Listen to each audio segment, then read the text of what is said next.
Hi, folks who are joining. We're just getting squared away here. Uh, we're going to wait a few moments while people come in the room. Going to give everybody a chance to arrive.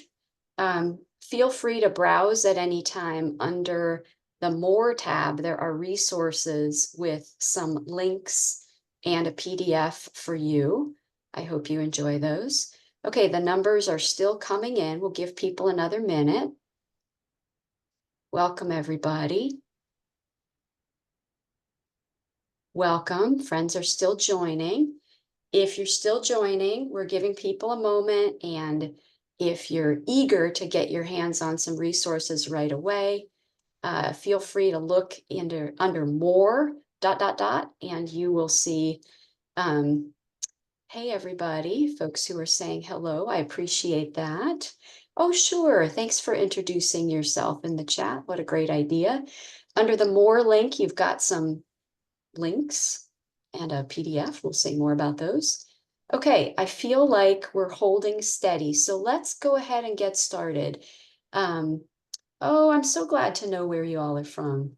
So Chicago, first grade, another Kirsten. That's pretty fun too.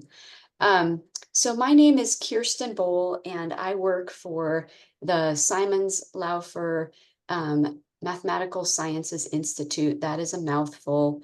We call it SL Math. I'm really glad to see that folks are joining from all over. The institute where I work is in Berkeley, California, and we are all about mathematicians doing math research. And then I have possibly the best job in the world, which is to spread the joy of math through the Mathical Book Prize. And today's presentation is about Mathical biographies and nurturing growth mindset. And more folks are joining. This is fantastic. So glad that y'all are here. My goal today is to share some reflections and resources with you. There are about 25 biographies on the Mathical List.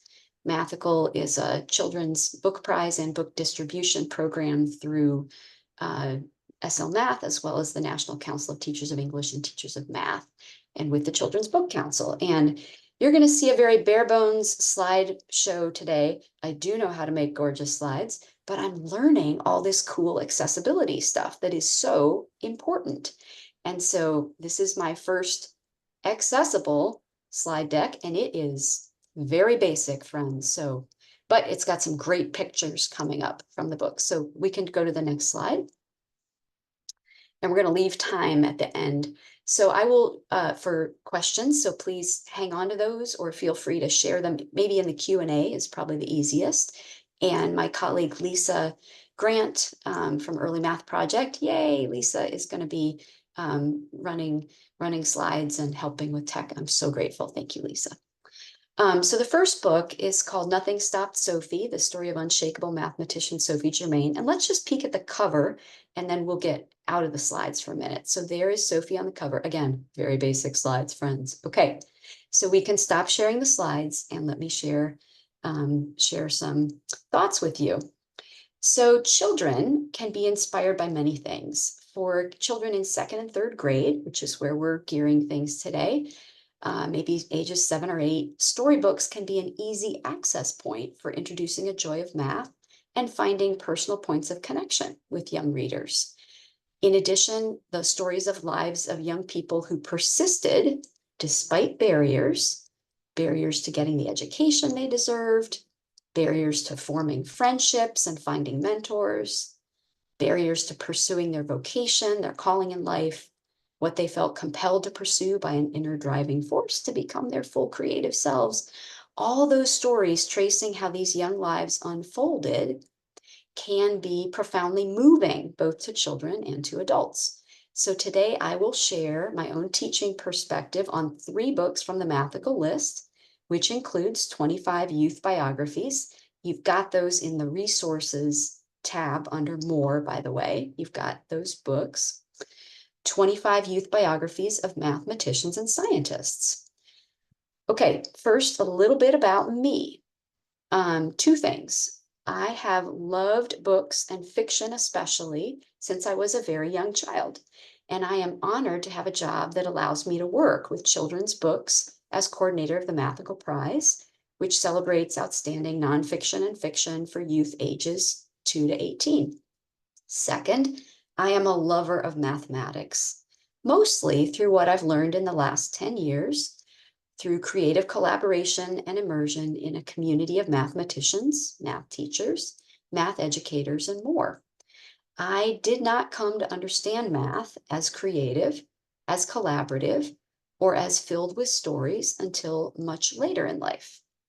But for that arrival, I'm grateful. Okay, here we go. 3 books. So let me tell you a little more and then I'll show you some excerpts. So the first book is set in 18th century France. A snapshot from author Cheryl Bardoe's website. I'll share in just a moment. And if you don't already know this book, you will very quickly understand the appeal to children. And the book, once again, is welcome to all those joining. I'm so glad you're here. Nothing Stopped Sophie, the story of Unshakable Mathematician, Sophie Germain, the illustrators, Barbara McClintock. Okay, here's an excerpt from the author's website. When her parents took away her candles to keep their young daughter from studying math, nothing stopped Sophie. When a professor discovered that homework sent to him under a male pen name came from a woman, nothing stopped Sophie. When she tackled a math problem that male scholars said would be impossible to solve, still nothing stopped Sophie.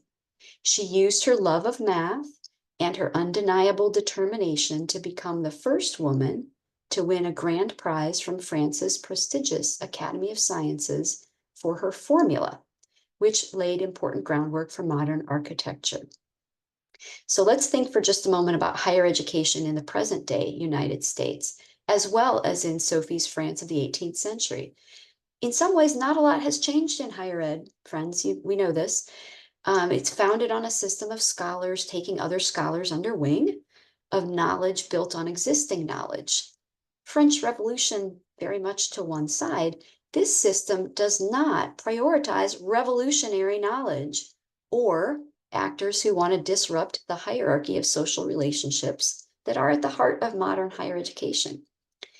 The dynamics that we see playing out in Sophie's life are alive and well today. We face them and so do our students. What's a young female mathematician to do in such circumstances? She persists. So now I'd like to share a key section from the book, tracing how young mathematician Sophie Germain first discovered, then pursued her mathematical passion. And you can go ahead, Lisa, whenever you're ready to share those slides. And Lisa, it's totally up to you, but if you wanted to turn your camera off, you could still be with us, and that would be a-okay too. I'm still here, but I have to stay on stage to share. You got to stay on stage. Okay, I think you can be on stage with your camera off, but if not, then we're just gonna enjoy that you're here, and I am so grateful because it helps us communicate. Okay, so let me share from the book a key section tracing how Sophie discovered then pursued her passion. Mathematicians find their topics and their life's work in many ways. Sophie's path, like that of many mathematical scientists, including engineers, was literally right in front of her. She set out to solve a problem. As you'll see, she took her inspiration directly from the everyday world in which she lived.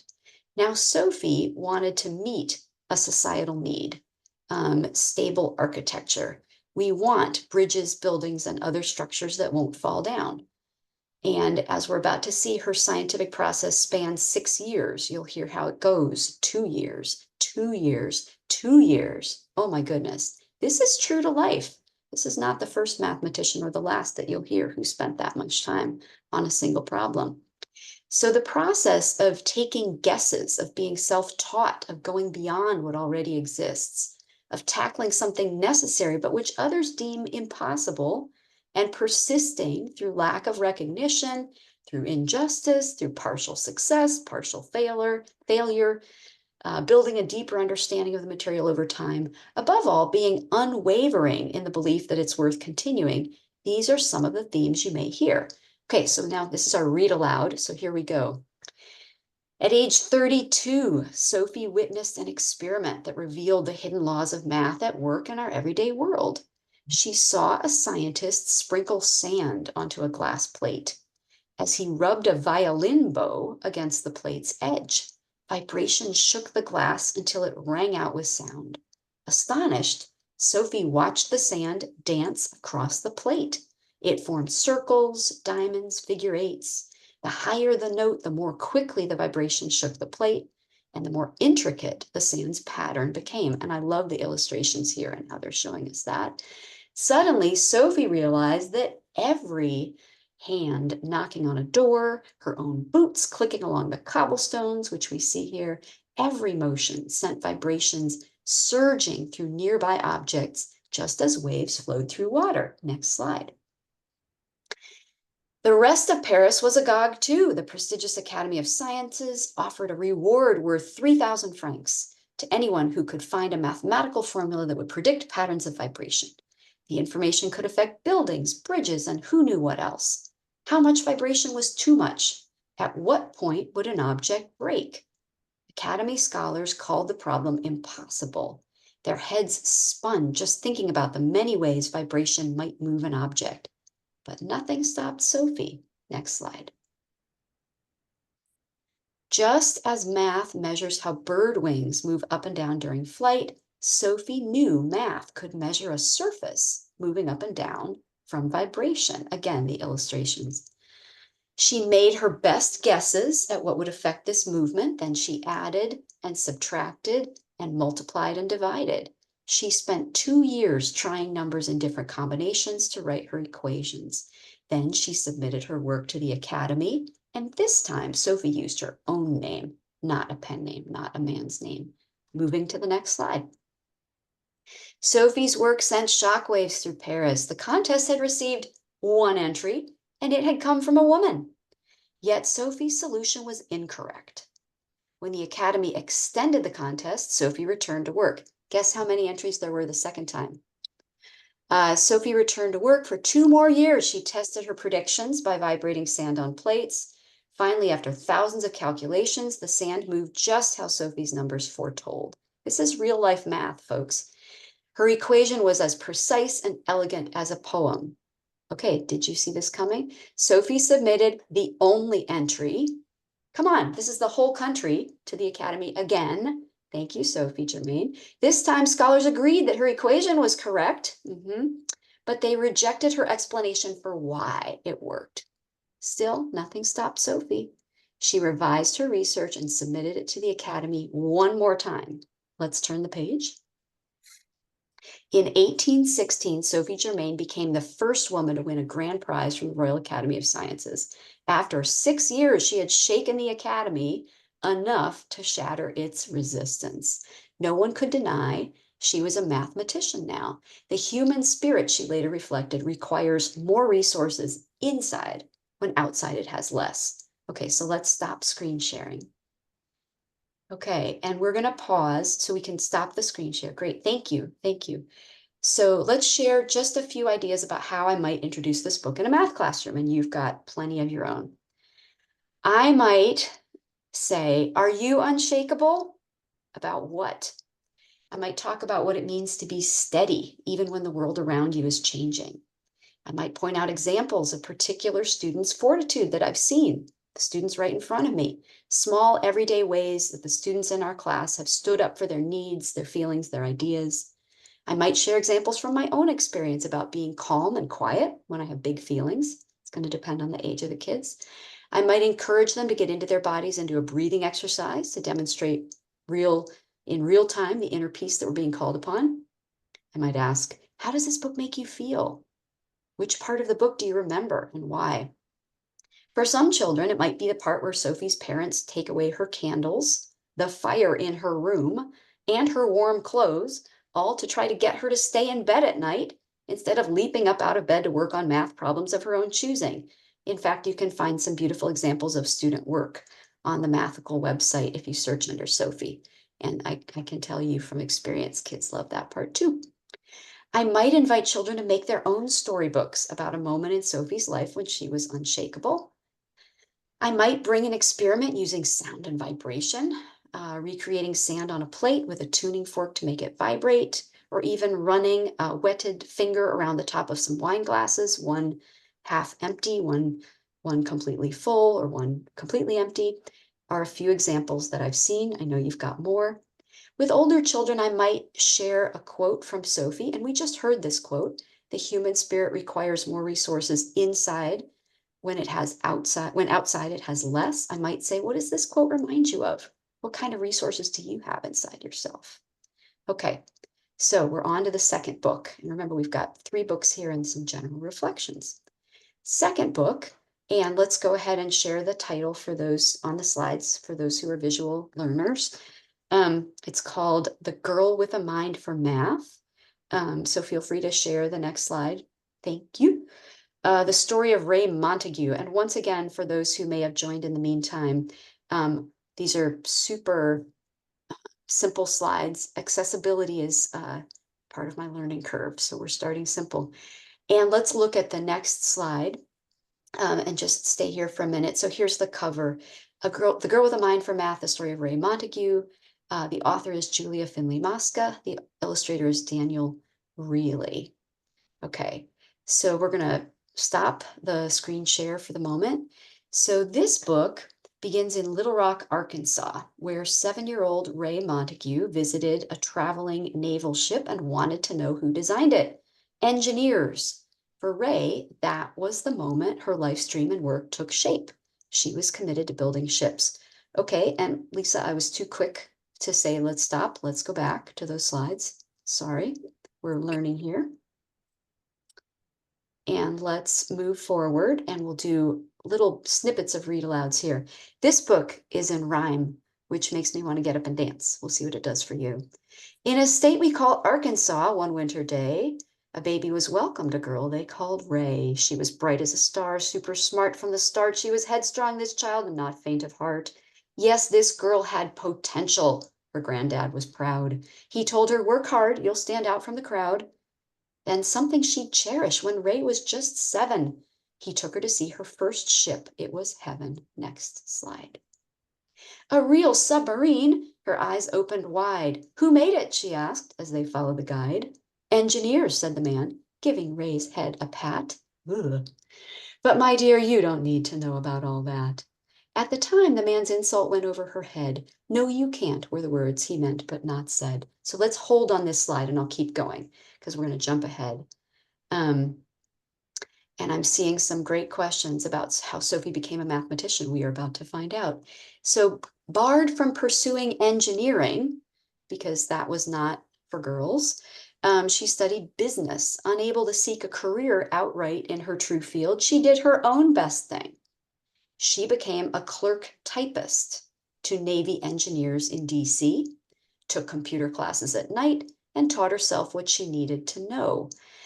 And as biographer Julia Finley Mosca depicts her journey, it's not so much that Raye overcame barriers as that she simply found her own path time and time again whenever the way was blocked. There are so many pages to love in this book, it's hard to choose a few. The story is told in rhyme, which makes it feel very bracing, at least to me. The theme of bracing oneself for not being accepted by others, persisting in the face of discouragement and refusal, is explicit throughout the story. And we're told in this book that both Raye's mother and her grandfather encouraged her. The reader is told to stay encouraged and take inspiration to do bold things. Throughout this biography, we meet a young Black woman who refused to become what other people assumed she was, who only followed her own path, and who stayed calm in the face of, let's say it, the white men who are portrayed, you'll see in a moment, as being surprised and shocked at her abilities and achievements. There are so many wonderful poems inside this book that tell a story in rhyme. I want to read all of them to you, but I also don't want to read you everything because I want you to have some things left when you find this book, something to look forward to when you read the book yourself. So let's compromise. I'll share one additional piece of the story. Go ahead and flip the page. We are going to step in when Raye graduates from honors in her business program and sets off to find a job. Engineering, thought Raye, and her life stream began, except most people laughed when she told them her plan. Stay strong, said her mom. Use your brains. You'll be fine. There will always be people who pay you no mind. Just because you're a girl and because you are Black, don't let them or the state of your school hold you back. Next slide. Sorry, that's from a bit earlier. Okay, now the part I was meaning to talk about. They're all good parts. Raye finished with honors. Oh boy, what a smarty. This is her business degree, remember, because she was barred from engineering. She said her farewells. There was no time to party. I'm off to a place filled with history's greats, the capital city of all 50 states. Now finding a job, it turned out that took time. She looked and she looked. Raye was not one to whine. Then it must have been fate, at least that's what it seems. She was hired to type where they built submarines. I'm getting chills. Next slide. The Navy, that's right. Oh, but hold all your cheers. Ship designing was only for trained engineers. There are the white men in suits. So she watched as they worked, and she learned every task, even studied computers at night in a class. Next slide. Then her big break arrived. The whole staff got the flu. Raye did all of her work and the engineers too. Her boss was in shock. How? He exploded. From memory, said Raye, and with that got promoted.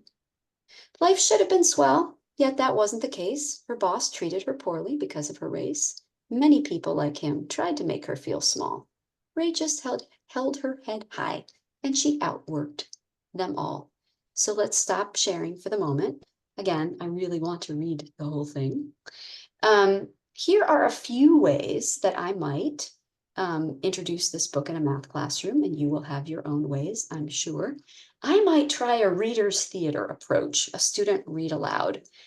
We would identify words to look up, maybe keep a vocabulary list. If students are shy or less experienced or less confident readers, I might invite them to read aloud in pairs or even in small groups, two voices together, sharing those words out loud. I've been a part of this before and it's gone well. The book is told in short stanzas. It's really one long poem. I think people could even, if they're shy, they could practice ahead if they needed to. I might ask questions. How does this book make you feel? It makes me feel a lot of things. Which parts of Raye's story do you remember and why? I might go deeper with the children. Raye had a lot of gifts and ways of being in the world. We know from the title of the book, she had a mind for math. What does that mean to you? She's described as headstrong and bold. What do those words mean to you? Which do you think helped her succeed the most? In this book about her life story, we see Raye making choices. Sometimes she accepts a refusal. Someone tells her no. When this happens, she quietly finds another way around the situation. She takes matters into her own hands. For example, she gets a degree in business instead of engineering. She takes computing classes at night. She teaches herself how to be an engineer by watching others. It's like she hears the no and accepts it, but finds another way to make it a yes on her own. That's interesting. I think it would be interesting to talk about this with children. What do they think about this? Do they ever do this? I also noticed that at other times in her life, she jumps right in. She notices it's the right time and place to show herself to others. This time she will be recognized. She will be accepted. So she dives in. I might say to children, can you think of times she did that? So sometimes she gets a no and turns it into a yes in her own way. Other times she waits for the right moment to be recognized. Then she jumps in. This is an interesting way to navigate in a world that does not give you credit for being who you are or does not recognize your dreams as real. How well do you think it works for her? I would like to talk about that with children. Okay, we're on to our third book out of the three, and we're ready for a new slide. This book is called, Friend of Numbers, The Life of Mathematician Srinivasa Ramanujan. And one more slide, please. This book is set in India, southern India, in the late 1800s. And also in Cambridge, England in the early 1900s. The author is Priya Narayanan and the illustrator is Satvik Gade.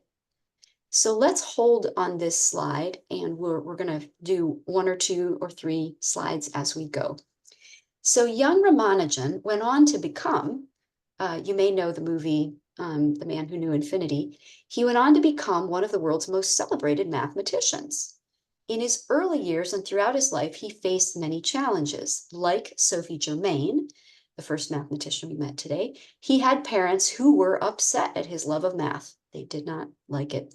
Like Raye Montague, the second mathematician we met today, he had peers who made fun of him. Like both Sophie and Raye, he was largely self-taught. He filled the gaps in his knowledge by learning any way he could. In his case, the love of mathematics took him across the ocean, where he studied and collaborated with an English mathematician who recognized his gifts. Now, as you may know, as you do know, India was under British rule and occupation, and this affected Ramanujan's entire life. So this is a very specific window of time.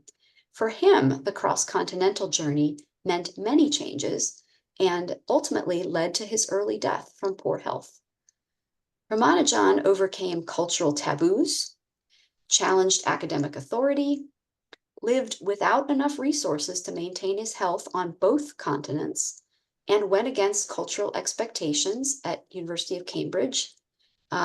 He went against the fact that somebody from a part of the world that was under colonial rule would have startling profound contributions to make to math, which he did. More than the other 2 books that we've shared today, this is a story about pure mathematics, meaning that we don't see the applications to math in everyday life. The applications, for the most part, came later after Ramanujan's death, and this is not unusual for mathematicians. Instead, the author shows, mainly through this book, the way numbers looked and felt to Ramanujan, both as a boy and as a man. So we're ready for the next slide. Okay, and this is going to be a challenge for my eyes because the image is a little bit small, but I believe I can share out loud with you. Every morning, as his mother gave him a bath, Ramanujan would watch the ripples in the water. They would move outwards in circles from small to big. And as she combed his long hair, and okay, I'm gonna have to do it. I'm gonna take off my glasses and lean in. Well, we're gonna do our best. Sorry, let me find a way to adapt here. We're doing the best we can with technology. Okay, all right, I've made it larger. Nope, but now I can't see it. As she combed his long hair and coiled it into a knot, he would hear chants from the temple nearby. Nama Somaya Somaya Namo. Nama Somaya Cha. Cha Somaya Namo. Thank you, Lisa. You're brilliant. As she walked him to school, he would look up at the rows of gods and goddesses carved on the temple's gopurams. There were patterns all around him. Were there patterns in numbers too? All right, so let's hold on this slide. So the fact that this book is more of a pure math book might lead me to to a different approach with math in the classroom with young children. I might begin with the illustrations drawn by, actually, he's a political cartoonist, very noteworthy in his country, Satvik Gade. I might try the notice and wonder routine that many of us are familiar with.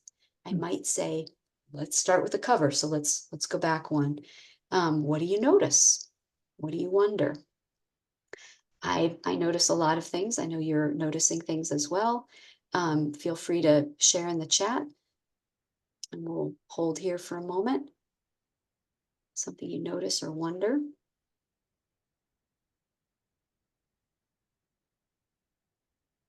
And friends may be now truly in listening mode, so we'll hold and then we'll keep going. Okay, let's keep going. So a refrain in the book. Oh, notice it looks like he's playing with a jump rope infinity sign. Is that an infinity sign? Yes. Yes. Yes.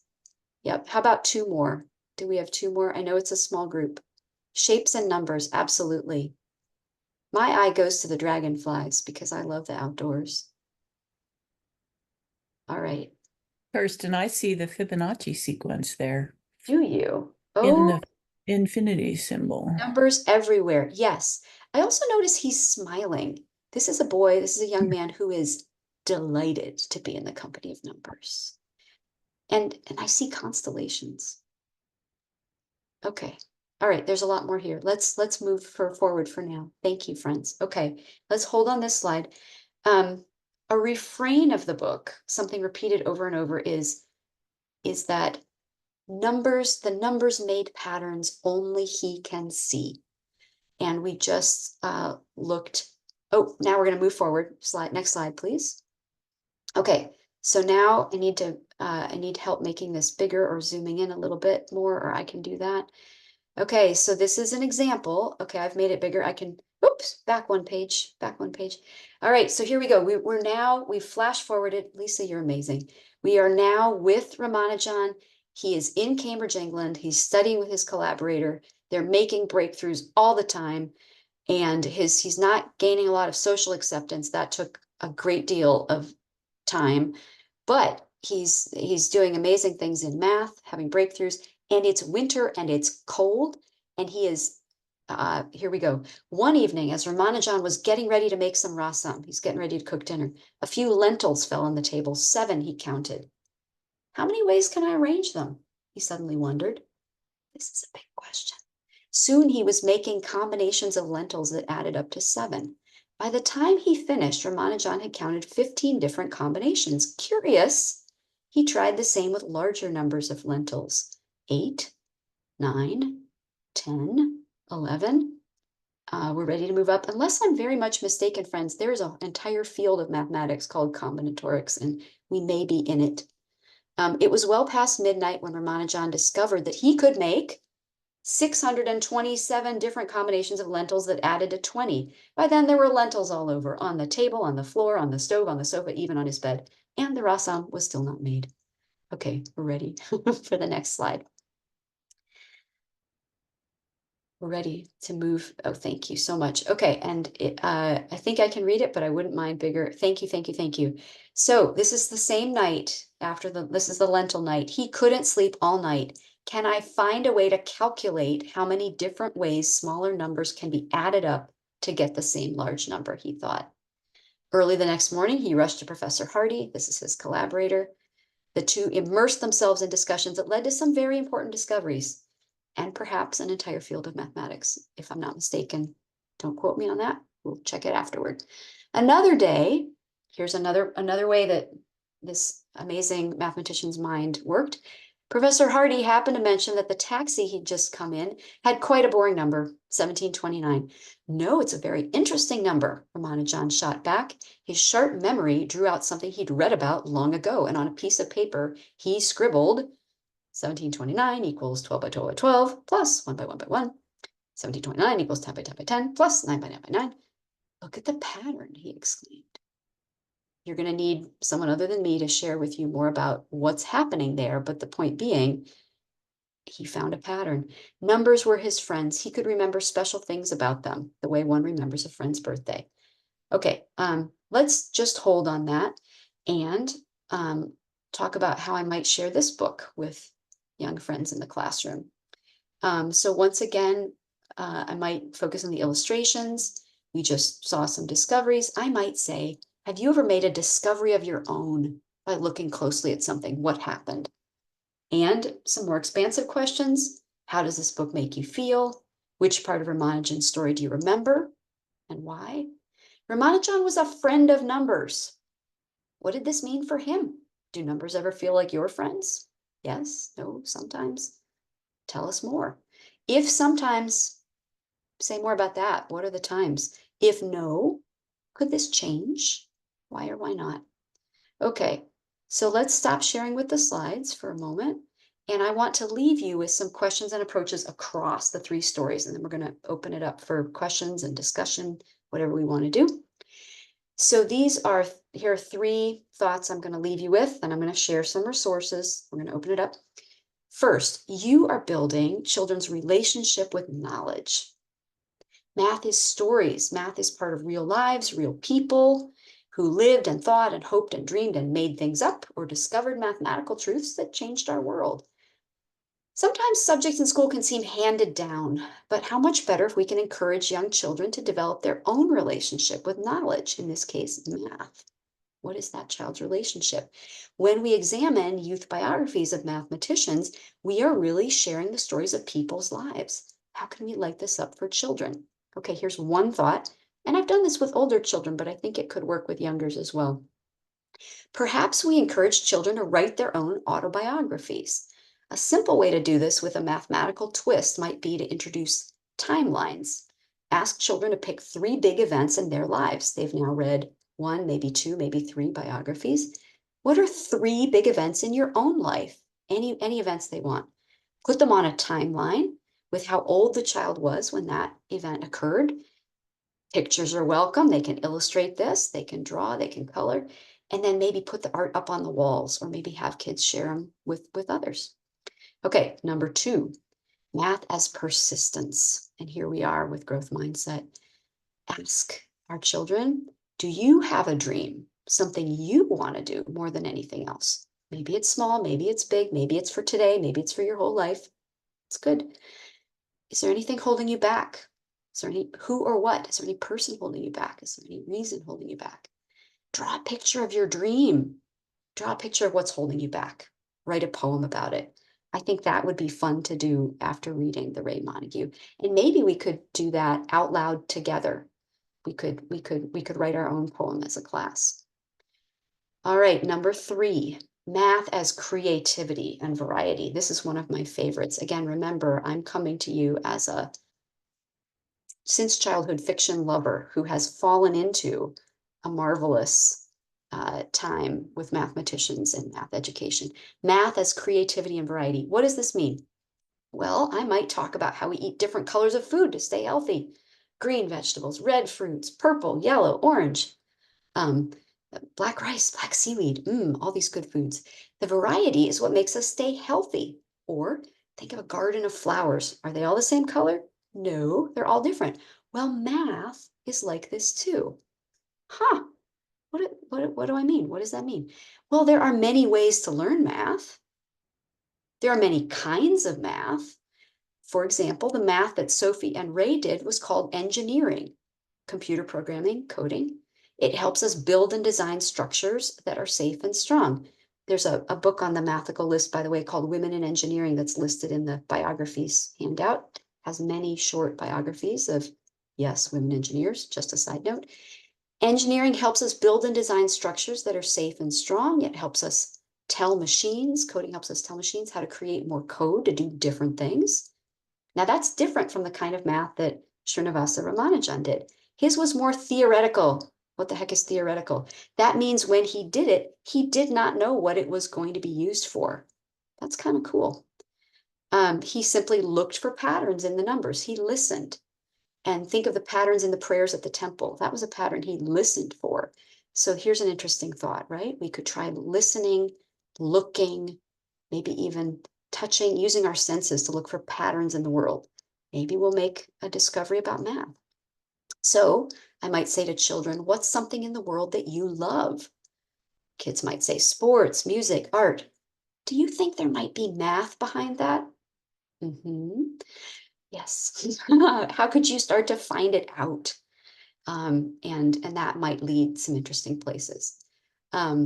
So a few notes to wrap up, and we can go back on the slides, my delightfully generic slides.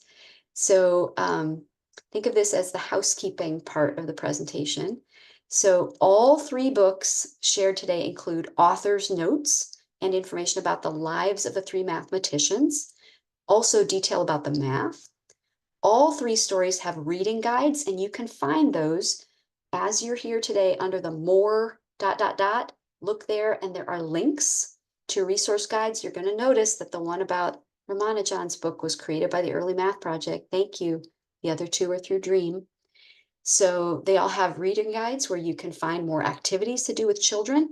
And if you were coming to this talk thinking, I bet I'm going to hear from a math teacher how to do math activities, look at those guides. You're covered. This was just something different. Okay, so I want to say, is there another slide? If there is, it's going to say thank you. Yes, and it's going to remind you how to find me.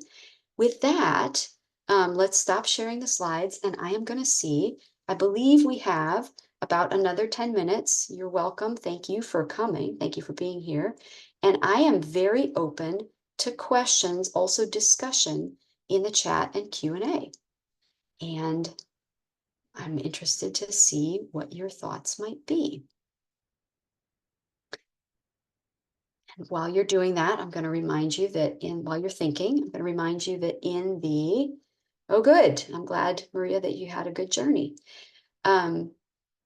Oh, there's a session 3 survey link. Thank you. I'm going to remind you that also under more, there's a PDF that is a short, wish I could think of a way to screen share it well gracefully. Let me try doing it gracefully. While you're thinking about questions, let me see if I can gracefully screen share what that PDF looks like. Great, Jenna. I'm glad you're finding resources to expand your class library with diverse math books. Okay, I'm gonna see.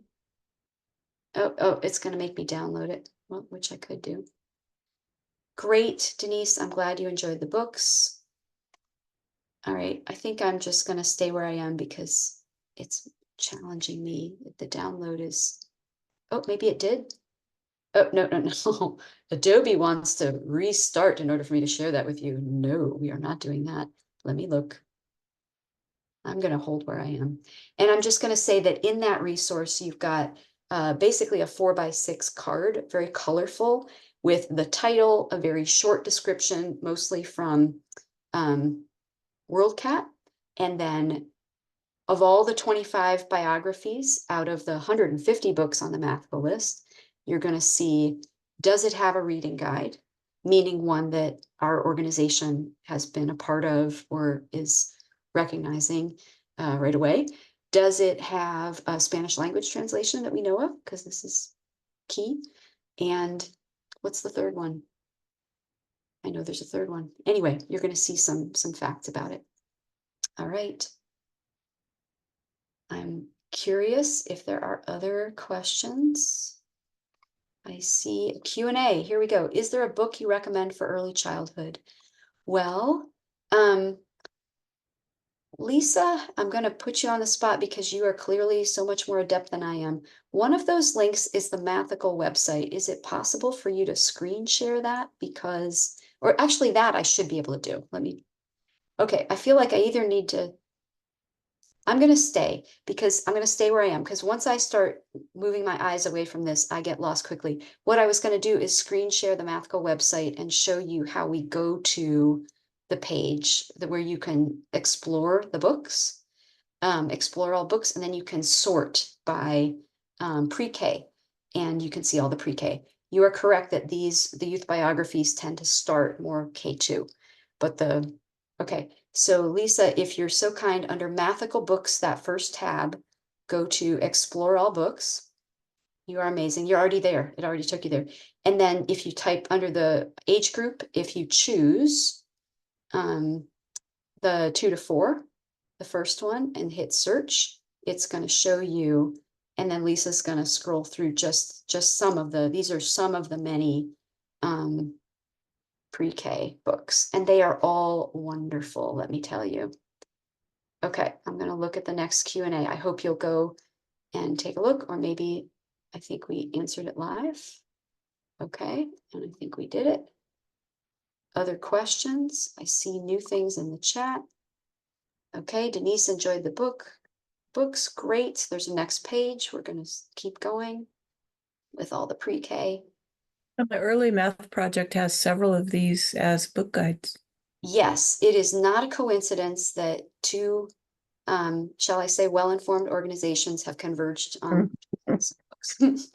And by the way, while Lisa is scrolling, and thank you so much, Lisa, for helping with this. There's one more page. How are the Mathical books chosen? It's a committee. It's a diverse committee, and it comes from National Council of Teachers of English, National Council of Teachers of Math. So reading and math teachers both, math educators, early math folks. In fact, Carolyn Pfister from Early Math Project recently joined. So in one of her hats, she sits on her committee. We are very grateful for that. and librarians as well. Okay, Jenna says the TK kids love a lot of these books. Great. Oh, I'm so happy to hear that you'll explore with biography. They're wonderful. Okay, friends. I'm gonna, while we're here, can I, if there's another question, I'd love it. Otherwise, I'm gonna make a shameless plug from the homepage of this website for our readathon. If we go back to the homepage, the shameless plug, see at the very top banner, go back up, go back up, go back up. Nope, actually it's in between. You scrolled past it already. It's an orange pop-up above.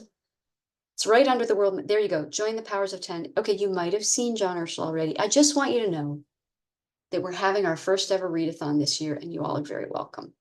That's what I want you to know. And you can learn more here and sign up. And we're doing a Q&A actually right after this, if you want to learn more.